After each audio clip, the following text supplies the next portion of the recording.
노인 산티아고는 직업이 어부입니다. 매일 바다로 나가서 고기를 잡으려고 하지만은 시원치 않습니다. 그렇게 84일이 지난 어느 날 망망대해에서 큰 고기를 잡게 됩니다. 어마어마하게 커요. 청새치, 블루 멀린을 낳게 됩니다.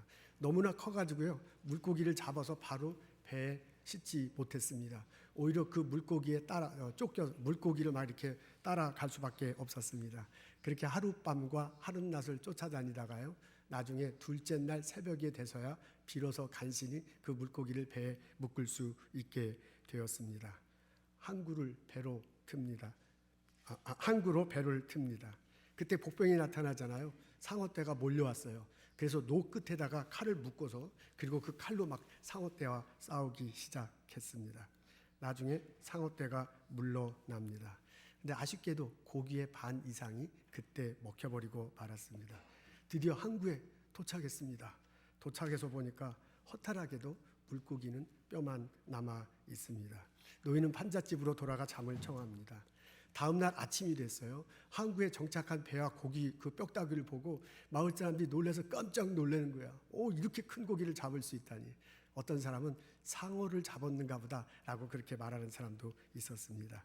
노인은 잠에서 깨어납니다. 자기를 쫓아다녔다가 도망간 풋나기 조수를 다시 만나요. 그리고 그에게 제안하잖아요. 우리 다음에 또 바다로 가서 고기를 잡도록 하자. 노인과 바다는 쓴 작가 해밍웨이는 격동찬 삶을 살았다고 합니다. 그의 말년에 이 작품을 썼다고 합니다. 그래서 그 사람의 삶이 그대로 이 작품에 녹아 있다고 그래요.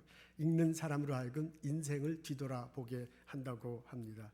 인간의 강인함, 한계를 극복한 불굴의 의지 등을 나타내며 독자들에게 희망을 준다고 문학평론가들은 말합니다. 근데 왜 그런지 모르지만요, 저는 이 이야기를 읽거나 들으면 그 마지막 그 뼈다귀 모습만 이렇게 눈에 들어옵니다. 그러면서요, 이 이야기를 들을 때마다 허망한 심정이 들곤 합니다. 근데 이 이야기의 제목이 노인과 바다잖아요. 근데 할아버지가 되면, 할머니가 되면, 손자 손녀를 보게 될 쯤에 되면 인생을 보는 눈이 많이 달라진다고 합니다. 근데 저는 아직 할아버지가 안 돼서 그런지 모르지만은 그냥 자꾸 노인을 보기보다는 이 물고기가 보이게 됩니다. 그래서 허망한 심정이 듭니다.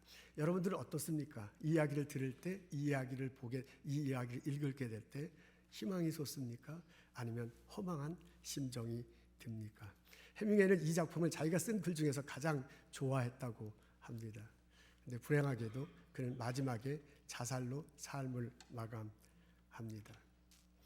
오늘 저희들은 야고보가 전해준 말씀을 듣습니다. 이 말씀을 듣고 가만히 생각해 놓으라면 야고보가 생각하는 세 가지 서로 다른 타입의 인생관을 가지고 살아가는 사람을 만날 수 있습니다. 오늘 본문에 보면요, 야고보가 마치 사람들 앞에서, 지금 여러 사람들이 있는데 그 사람들 앞에서 이야기하는 듯한 그런 인상을 처음에 봤습니다. 그런데 야고보 앞에 있는 그 사람들은요, 일 중심으로 사는 사람이고 자기의 뜻에 충실하게 사는 그런 사람인 듯 여겨집니다. 13절입니다. 거기에 보면 이렇게 나와 있습니다. 오늘이나 내일이나 우리가 아무 도시에 가서 거기서 1년을 유하며 장사하여 일을 보자, 그렇게 됐습니다. 장사한다 라고 그렇게 되어 있습니다. 어떤 한국 번역에는 일로 이렇게 되어 있는데 영어로 쓰여온 거 보니까 비즈니스 이렇게 적혀져 있습니다. 우리 비즈니스를 하자, 다른 도시에 가서. 그래서 프로핏을, 비즈니스를 해서 프로핏을 남기자라고 그렇게 제안을 합니다. 야고보가 활동하던 당시에는 로마가 지중해 세계를 제패하고 있었습니다. 로마는 자기가 점령한 지역에 거점 도시를 세우고요, 그 거점 도시에 로마에서 군사와 관리들을 파송해서 살게 했습니다. 이 거점 도시가 대체로 지중해 해안가에 있었습니다. 일반 시민도 거기 가서 살 수 있었는데 엄격한 조건이 있었는가 봅니다. 그래서 아무나 들어가기는 어려워요. 근데 유대인들은 모두가 다 환영했다고 그래요. 그래서 유대인들이 오려고 그러면 바로 영주권을 주고요, 로마 시민권을 주고요, 거기서 기거하도록 배려했다고 합니다. 이유는 상술 때문에 그래요.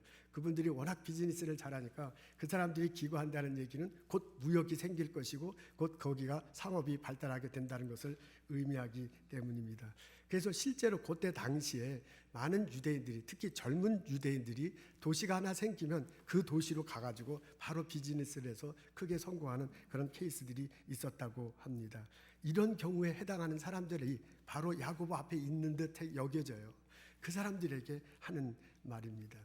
야고보의 말을 묵묵히 읽고 생각해 보면 이 야고보 앞에 있는 이 사람들은요, 일 중심의 사람들이고요, 자기 뜻에 충실한 그런 사람들로 여겨집니다. 그 사람들이 말한 대화를 내용을 한번 보겠습니다. 뭐라고 그랬냐면 13절인데 오늘이나 내일이나 우리가 아무 도시에 가서 거기서 1년을 유하며 장사하여 일을 보리라 라고 그렇게 되어 있어요. 이게 한 문장으로 딱 나와 있어요. 근데 이것을 가만히 보면 이 사람들이 얼마나 플랜을 잘하는 것인가를 알 수 있습니다. 이들의 대화 속에는 목적이 있습니다. 장사에서 이득을 보는 것입니다. 이들의 대화 속에는 장소도 나와 있습니다. 우리가 물론 이 대화 속에 도시 이름은 나와 있지 않지만 그때 당시의 컬처, 역사를 볼 때 새로 생긴 지중해 주변의 어떤 한 도시일 것입니다. 이 사람들 대화 시간에 타임라인도 나와 있어요. 1년 동안 비즈니스를 해보자. 그리고 지금 바로 시작하자라고 그렇게 나옵니다. 이 사람들 대화 안에요. 인적 소스, 이렇게 휴먼 리소스도 나와 있습니다. 대화를 나누는 바로 자기들이 이렇게 하는 겁니다. 근데 이 대화 속에 자본에 대해서 나와 있지 않지만은 그것에 대해서 별로 걱정하지 않았던 듯합니다. 유대인들은 우리 다 알다시피 이 비즈니스에 굉장히 강한 사람들이잖아요. 그게 막 패밀리 중심으로 하잖아요. 그렇기 때문에 이 젊은이들이 다른 도시에 가서 시작할 때 그분들로부터 펀드를 끌어올 수 있을 것입니다. 이런 식이에요. 짧은 내용의 문장이지만 13절 한해 딱 한 문장으로 되어 있지만 여기를 가만히 읽고 생각해 보면 이 문장에 해당하는 사람들이요 상당히 비즈니스에 강하고요 그 비즈니스를 하기 위해서 플랜을 잘 짜는 사람임을 알 수 있습니다. 그래서요 이대로 하면 될 것 같아. 그러면 곧 그 사람들은 이익을 남길 것 같습니다. 근데 야고보는 오늘 본문을 보면 이 사람들을 비판적인 눈으로 바라보고 있습니다. 너희들은 허탄한 것을 자랑하는 사람들이다 라고 그렇게 꼬집습니다. 야고보가 말하는 것들을 곰곰이 생각해 보면요 야고보가 생각할 때 이 13절에 나오는 사람들은 일 중심의 사람들이에요. 비즈니스, 우리식으로 하면 비즈니스 혹은 프로젝트 중심의 사람들이에요. 그리고 비즈니스와 프로젝트를 하기 위한 자기 뜻에 굉장히 충실하고 강한 사람으로 여겨집니다. 이 사람들은 일에 대해 관심이 굉장히 많습니다. 일 자체에 몰두하고 있습니다. 일을 위한 비전과 플랜을 잘 짜고 있습니다. 그렇게 비전과 플랜을 잘 짜기 위해서 자기들의 생각, 자기들의 뜻 이런 것들이 아주 확실한 이런 사람인 것을 알 수 있습니다. 일의 결과에 대해서도요. 플랜을 잘 짠 만큼 일의 결과도 좋을 것입니다. 일 결과에 대해서도 자기들이 짠 거니까 자기들이 그것에 대해서 만족하게 될 것입니다. 근데 이 13절에 보면 다른 사람에 대한 배려는 없습니다. 물론 같이 일하는 사람들에 대한 이야기는 나오지만 자기들 외에 또 누구하고 일할 것인지 그 일한 프로핏을 또 누구하고 나눌 것에 대한 이야기는 없는 것을 알 수 있습니다. 자신들 말고 다른 사람에 대한 관심과 배려는 없는 것을 알 수 있습니다. 바로 이것을 야고보가 비판하고 있습니다. 그러면서요, 야고보는 이런 이들에게 충고를 합니다. 14절의 내용입니다. 내일 일을 너희가 알지 못하는도다. 너의 생명이 무엇이뇨? 너희는 잠깐 보이다가 없어지는 안개니라 그랬습니다. 내일 일을 알지 못한다. 너희 생명은 안개와 같다 그랬습니다. 여러분 이 문장이 길어지는 걸 조심해야 되는데요. 13절에는 일에 관한 얘기만 나옵니다. 근데 14절에 보니까 일에 관한 얘기도 나오고 사람에 관한 얘기도 나와요. 일에 관한 내용이 먼저 나오는데 너희들 일을 그렇게 하는데 그 일의 결과가 내일 어떻게 될지는 사실 모른다. 너가 지금 비즈니스를 이렇게 계획하고 있지만 그 일의 결과는 모른다. 너가 지금 프로젝트에 온 힘을 다하고 있는데 그 일의 결과는 모른다 라는 걸 앞문장에서 얘기해. 14절 앞문장에.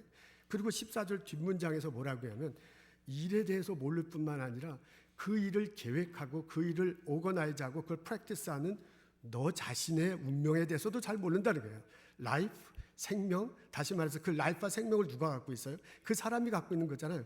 그 사람의 인생에 대해서도 알지 못하고요. 너의 생명도 너의 인생도 아침에 안개에 났다 슉 사라지는 것과 똑같다라고 그렇게 말하고 있는 것을 알 수 있습니다. 이 야고보의 말을요 곰곰이 읽고 좀 확대시켜서 이렇게 좀 증폭시켜서 좀 심하게 얘기하면 이런 것입니다. 너가 지금 비즈니스 하느라고 너가 지금 프로젝트에 막 온 힘을 다해서 죽을 지 살 줄 모르고 일하는데 그 일의 결과가 어떻게 될지도 모르고 그러다가 너 몸 다칠 수도 있다 라고 말하는 것과 같습니다. 여러분 14절을 읽어보면 야고보의 충고를 묵상하노라면 야고보가 직접 언급하지는 않지만 그렇게 말하지는 않지만 야고보 머릿속에 또 다른 인생관을 가진 사람이 있다는 것을 추측할 수 있습니다. 그 사람은요 사람 중심으로 사는 사람입니다. 그 사람은 공동체의 뜻에 충실하게 인생을 살아가는 사람입니다. 13절에 지금 바로 눈앞에 있는 사람들은요 그 사람들은 일 중심이야. 그 사람들은 자기 뜻에 굉장히 강해요. 근데 14절에 나타난 걸 봐서 야고보가 지금 염두에 두고 있는 그 사람은 이 본문에 정확히 나오지 않지만 이 사람은 사랑 중심입니다. 이 사람은 공동체의 뜻에 상당히 관심을 가진 그런 사람은 안 것을 알 수 있습니다. 이 사람도 비즈니스를 얘기하니까 일에 대해서 비즈니스에서 오거나이즈에서 관심이 있습니다. 근데 그것보다 더 관심 있는 게 뭐냐면 그것을 일을 하는 사람이에요. 그것을 같이 일할 동료들이에요. 그 일의 결과를 프로핏을 나눌 다른 이웃들에 대해서 더 관심을 갖고 있는 것을 알 수 있습니다. 야고보가 염두에 두고 있다고 추측되는 이 사람은 자신의 생명뿐만 아니라 다른 사람의 생명에 대해서도 관심이 있습니다. 자기 생명이 중요하다고 생각하면 다른 사람에게도 생명이 중요하게 여길 것입니다. 이 사람은요 자기의 인생을 중요하게 여길 뿐만 아니라 다른 사람의 인생도 또한 중요하게 여깁니다. 이 사람은 내 뜻도 참 중요하지만 다른 사람의 뜻도 중요한 거야. 내가 이익을 참 비즈니스라고요 이 프로젝트를 해서 비즈니스에서 이익을 남고요 이 프로젝트를 해서 좋은 결과를 남기는 게 나에게도 좋지만 이 결과가 같이 일하는 사람들에게도 좋아야 돼. 이 결과가요 다른 이웃들에게도 좋아야 돼. 이웃 공동 이 세상에도 좋아야 된다는 그런 생각을 가지고 있습니다. 야고보는 이런 사람을 염두에 두고 14절에서요 이런 사람을 염두에 두고 13절에 있는 사람을 비판적으로 말하고 있습니다. 그 내용이 5장 앞부분에 나옵니다. 그 사람들은요 일하는 과정 중에 사람을 살리는 것이 아니라 해치고 다치게 한다. 너희들 다시는 도리에 가서 그런 프로젝트를 하겠다고 좀 그러는데 그러면서 다른 사람을 다치게 하는구나 하고 5장 앞부분에서 말하는 것을 알 수 있습니다. 일을 열심히 했는데도 같이 일한 사람들한테 임금을 제대로 안 주는 거야. 임금을 제대로 주지 않고요. 자기 일하는데 방해가 되는 사람을 그 사람이 의로운 사람인데 죄인 취급하고 정죄하는구나. 그리고 다른 사람에게 임금도 제대로 주지 않고 너희들이 다 가지고 창고에 쌓아두는구나. 그리고 그런 이익을 가지고 사치와 쾌락을 누리는구나 라고 그렇게 얘기하면서요 창고에 쌓아둔 그 재물이 녹이 슬 거다. 그걸 가지고 오히려 썩어져 가지고 너희들을 더 어렵게 만들 거다 라고 신랄하게 비판하는 것을 볼 수 있습니다.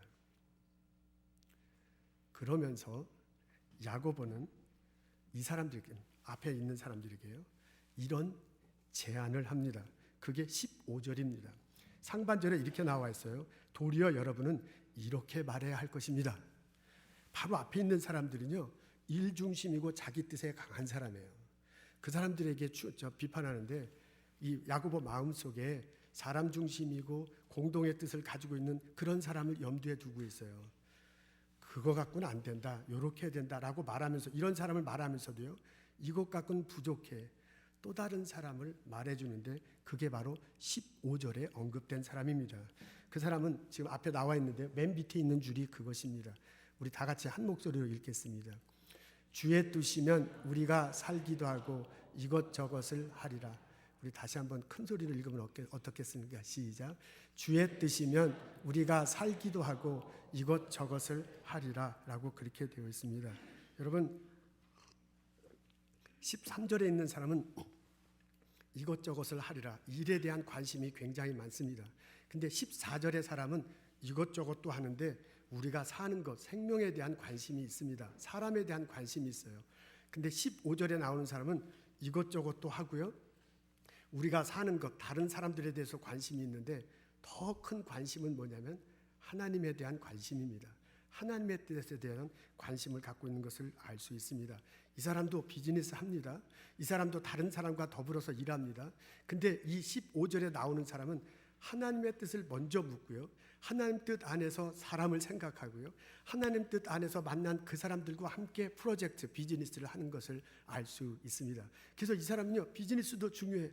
그거보다 더 중요한 게 같이 일하는 사람이야. 근데 정말 중요한 것이 뭐냐? 하나님의 뜻이다 라는 생각을 가지고요, 그런 인생관을 가지고 살아가는 사람임을 알 수 있습니다. 하나님이 이 세상을 창조하셨습니다. 그리고 인간을 창조하셨습니다. 그리고 사람들에게 복을 내려주시는 장면, 우리 창세기 1장에 읽을 수 있습니다. 생육하고 번성하라, 땅에 충만하고 정복하라, 모든 생물을 다스리라. 이게 하나님께서 인간을 창조하시고 사람들에게 주신 축복입니다. 근데 여기 복 내려준 것을 보십시오. 생육하고 번성하라 라는 것들이 하나가 나왔고요, 또 한편은 땅에 충만하고 다스리고 정복하래요. 여러분, 땅에 충만하고 다스리고 정복해야 돼.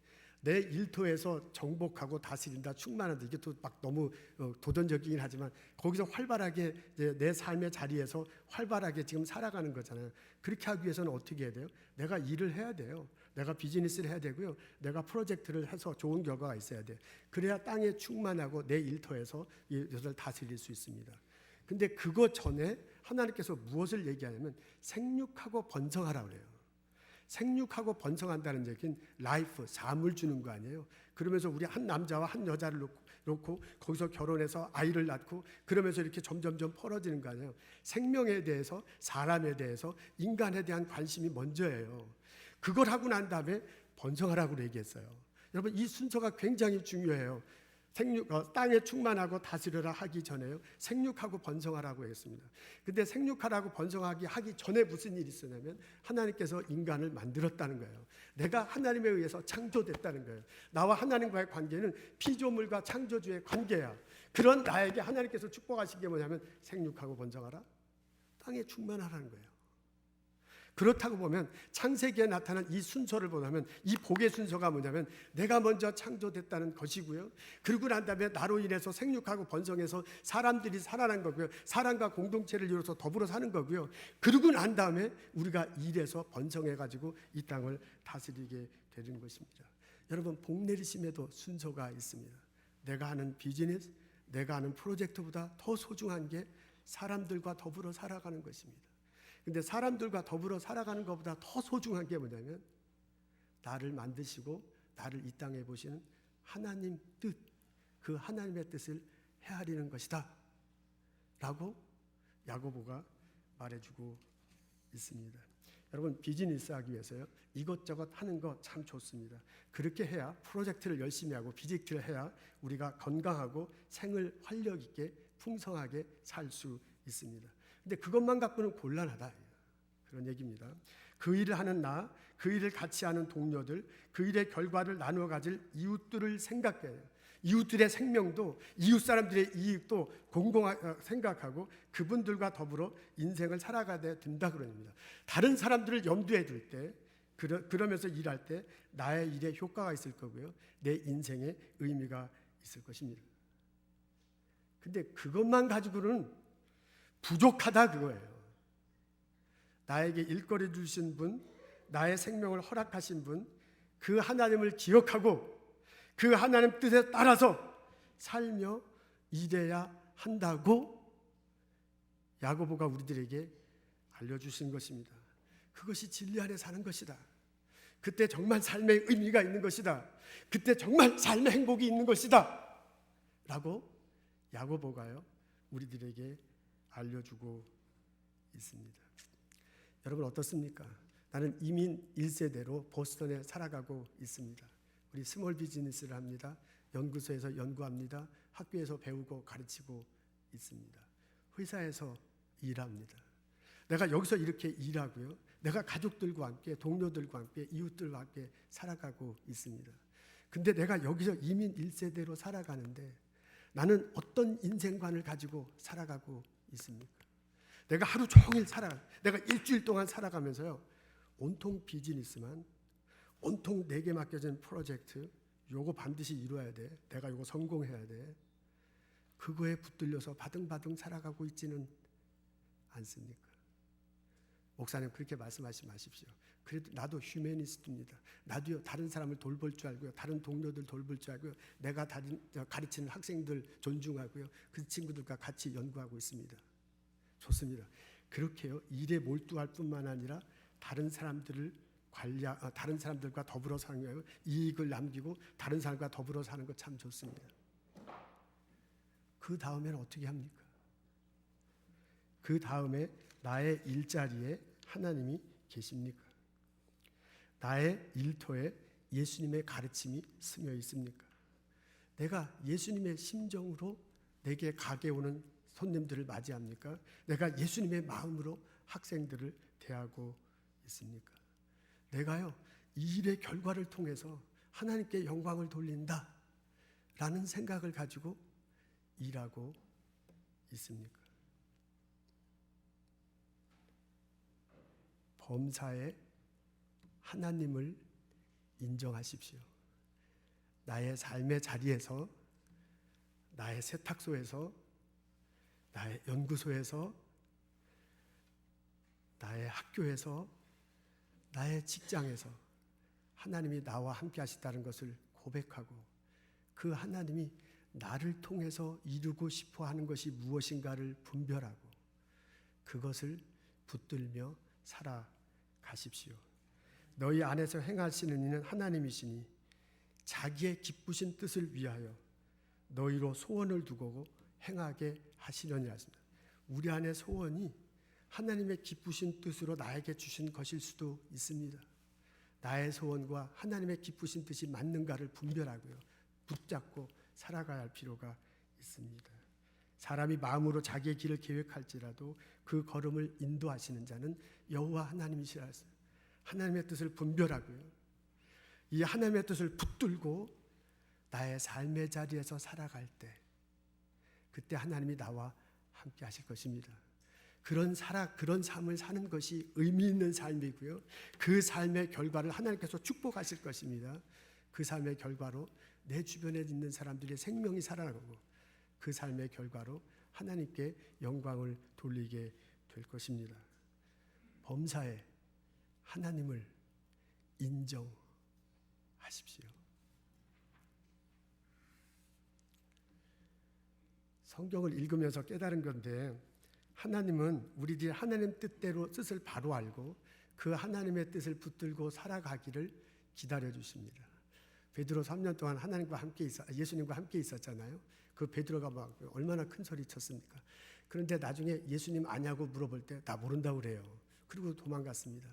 그 베드로가 나중에 예수님 부활하신 걸 보고 난 다음에도 갈릴리로 가서요, 나 거기서 물고기 잡는다 하고서 그냥 거기서 고기를 잡고 있습니다. 예수님이 쫓아가잖아요. 책망하지 않습니다. 그리고 너 나 사랑하냐 물어보고요, 내 양을 먹이라고 그래요. 그리고 성령으로 던져지기를 기다리잖아요. 그리고 나중에 베드로가 초대교회 지도자로 되도록 만드신 것을 볼 수 있습니다. 이런 경우가 내게도 임합니다. 하나님은요, 내가 하나님의 뜻을 붙들고요, 하나님의 뜻을 깨닫고요, 그 뜻을 붙들며 살아가기를 기다리고 계십니다. 살아가다 깨달은 것이 있는데요, 이렇게 주님의 뜻을 붙들고 살다 보면 지금 당장 내 삶 속에서 항상 나에게 축복이 임하는 것은 아니더라고요. 그렇게 축복이 임할 때도 있습니다. 근데 그런 축복이 당장 지금 내 앞에 벌어지지 않는 때도 있는 것을 볼 수 있습니다. 베드로가 설교할 때 3,000명이 회개하잖아요. 스데반은 설교하다 죽음을 당합니다.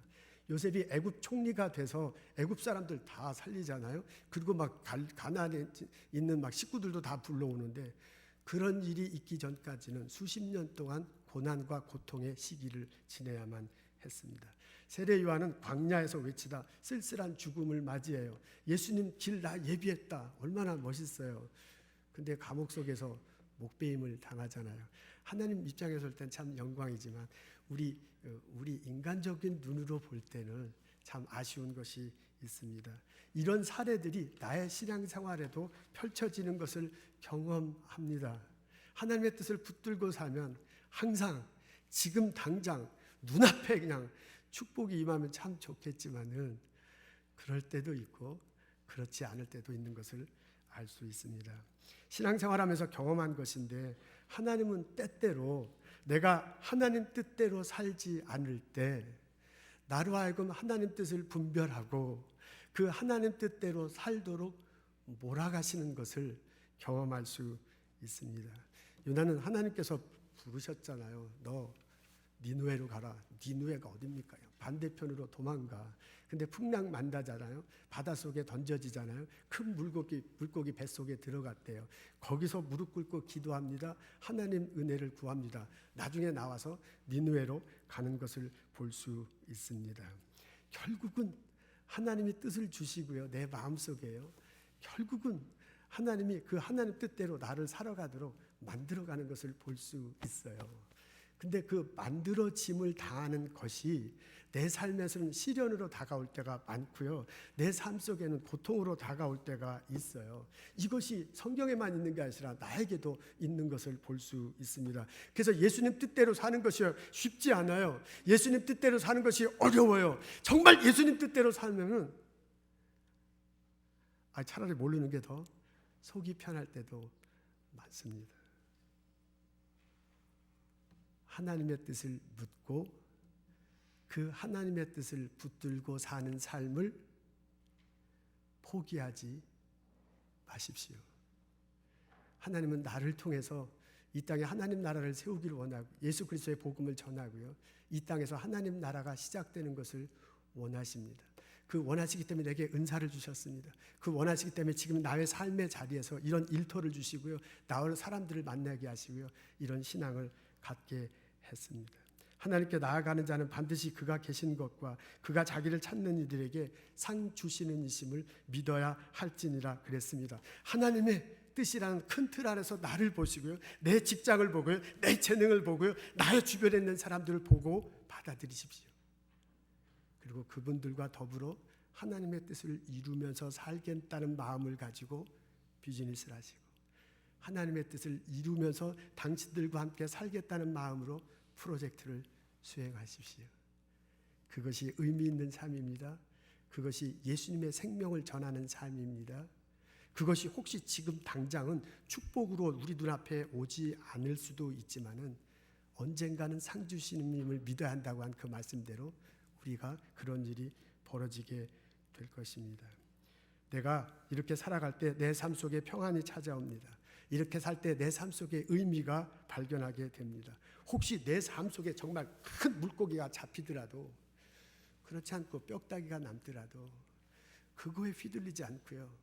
나에게 뜻을 주신 하나님을 바라보기 때문에 나는 묵묵히 인생을 살아갈 수 있습니다. 그리고 그 끝에는 하나님 집에서 예수님을 만날 수 있게 될 것입니다. 이 깨달음이 있기를 소원합니다. 이 고백과 경험이 있기를 주님의 이름으로 축원합니다. 제가 이번 설교를 준비하면서 생각나는 분이 있습니다. 전명원 집사님이라는 분입니다. 제가 내슈빌 테네시에서 오랫동안 있었습니다. 거기에서 이제 전도사 생활을 했는데요. 그 전도사 생활할 때 그 교회에 있었던 집사님입니다. 제가 그때는 30대 초반이었고 이분은 40대 후반의 집사님이었습니다. 이게 아주 덩치가 아주 크고 좋으신 분입니다. 이분이 연세대학교 경영학과를 졸업했고요. 그 다음에 세탁소를 2군데 경영하고 있었습니다. 세탁소가 2군데구나. 그리고 교회 일을 막 얼마나 열심히 하시는지 몰라요. 특히 이분이 관심하는 게 누구냐면 새로 오신 사람 중에서 예수 안 믿는 사람들이 있잖아요. 요즘엔 덜한데 20년 전 막 이렇게 말해도 교회 이제 어느 동네에 와서 여기에 이제 정착을 하려면 교회에 와서 사람들을 사귀고 이제 정착하는 도움을 받곤 했습니다. 그래서 이제 예수 안 믿는 분들도 이제 오곤 하는데 그 예수 안 믿었던 사람이 교회 오는 그 사람들에 대해서 굉장히 관심이 많으셨어요. 그래서 그분들이 내슈빌에 잘 정착할 수 있도록 돕고요. 어떻게 하면 교회 생활을 할 수 있을까 그냥 전도하고요. 그리고 그걸 도와주고 하는 그런 모습을 볼 수 있었습니다. 이렇게 얼마나 신앙생활 잘하는지 얼마나 봉사를 열심히 하는지 몰랐어요. 시간을 내고 물질을 드리고 자신의 경험을 드리고 많은 사람을 돕고 섬겼습니다. 정말 헌신적으로 사는 그런 집사님이셨습니다. 그래서 저는요. 저분이 참 물질적으로 넉넉하고요. 다른 사람들과 잘 어울리고요. 그리고 신앙생활 잘하는 사람이라고만 알고 있었습니다. 그리고 제가 이제 파송을 받아서 1시간 떨어진 곳에서 목회를 했습니다. 근데 한 1년쯤 지났는데 그 내시빌 한인교회는 그 주보 뒤에다 신앙 간증을 적어요. 그걸 이제 실로암 샘물터라는 그런 제목이 있는데 그 신앙 간증에 적은 것에 전명원 집사님이 자기의 삶을 쓴 것을 볼 수 있었습니다. 그래서 제가 그것을 보고 깜짝 놀랐어요. 거기에 보니까 이렇게 시켜졌어요. 이분이 미국에 처음 와서 한 것이 휴스턴 텍사스래요. 근데 휴스턴 텍사스에 처음 도착해서 만난 사람이 모텔업을 하는 사람이야. 모텔업이구나. 이래가지고 모텔업에 끼어들어가지고 그냥 대박이 터졌습니다. 그래서 막 여러 개의 모텔을 경영할 수 있게 됐습니다. 휴스턴에서 성공한 비즈니스맨이 됐습니다. 이렇게 성공한 비즈니스맨이 되니까 한인사회에 인볼브해야 되잖아요. 그래서 한인사회에 인볼브하느라고 너무너무 바쁜 거야. 근데 이 전명원 집사님 부인은 처녀 때 교회를 다녔어요. 아주 열심히 다녔는데 결혼해서 보니까 이분이 교회를 안 다니니까 남편이 교회 안 다니면 안 된다고, 예수 믿어야 된다고 막 그렇게 했었는데 미국에 왔습니다. 휴스턴에 왔습니다. 모텔업을 시작했습니다. 대박이 터져서. 그러고 막 너무 바빠서 교회 갈 새가 없는 거예요. 한인에 쫓아다니다 보니까 교회 갈 시간이 없어요. 이래서 부인도 남편도 교회 다니지 않게 됐습니다. 그러다가 갑자기 모텔업이 기울기 시작합니다. 부도가 났습니다. 빛에 쪼들리기 시작합니다. 나중에 휴스턴을 밤중에 도망 나왔어요. 그래서 한국 사람이 없는 도시가 어딘가, 내시빌은 아주 조그만 시골 도시예요. 거기 와서 숨어서 죄송해요. 거기 와서 이제 살게 된 겁니다. 그러면서 내시빌 교회에서 신앙생활한 거예요. 그분이 이렇게 글을 썼더라고요. 며칠 전 로스앤젤레스 친한 고교 동창이 오랜만에 전화가 왔다. 캐나다에 있는 제일 친했던 친구가 가출을 했다는 것입니다. 실은즉 아내와 자식을 버리고 사랑의 도피행을 한 지 1년이 넘는다는 것이다. 아버지가 가출하셨네요. 한국에서 내 나이 또래 친척이 인생의 의미를 찾고자 집을 떠나 입산을 했다는 소식을 듣는다. 이제 절에 가서 스님이 되신 거예요. 내 나이 또래도 이제 소위 말하는 미들 에이지 크라이시스를 겪고 있는 것일까? 인간적으로 말하면 젊음은 거의 안녕을 고하고 미래 역시 큰 희망이 없어 보이니 마지막 발버둥으로 허무한 인생을 보상받아 보려는 것일 게다. 나 또한 지난 일을 생각하면 후회스러운 일이 많다. 아직도 13시간 이상 일을 해야 생활비보다 많은 빚을 갚으며 살 수 있다. 몇천 불의 카 론, 그러니까 중고차를 사기 위해서 론할 때 몇천 불을 이제 론하는데 그것마저도 거절당한 망가진 크레딧을 가지고 있다. 인간적으로 생각하면 당연히 낭망해야 하고 아마도 가출을 하거나 아니면 저녁마다 과거사를 잃어버리려고 독한 술을 마시며 지냈어야 할 거다. 그러나 지금의 나의 생활은 미들 에이지 크라이시스와는 거리가 멀다. 어떤 때는 새벽 5시부터 밤 12시까지 힘들게 세탁소에서 일을 해야 되고 그 다음날 6시까지 나가야 하는 경우도 참 많다. 어떤 땐 다리가 쑤시고 온몸이 아파서 막 잠을 설칠 때도 있다. 그렇지만 내 생활에 감사와 즐거움이 있다.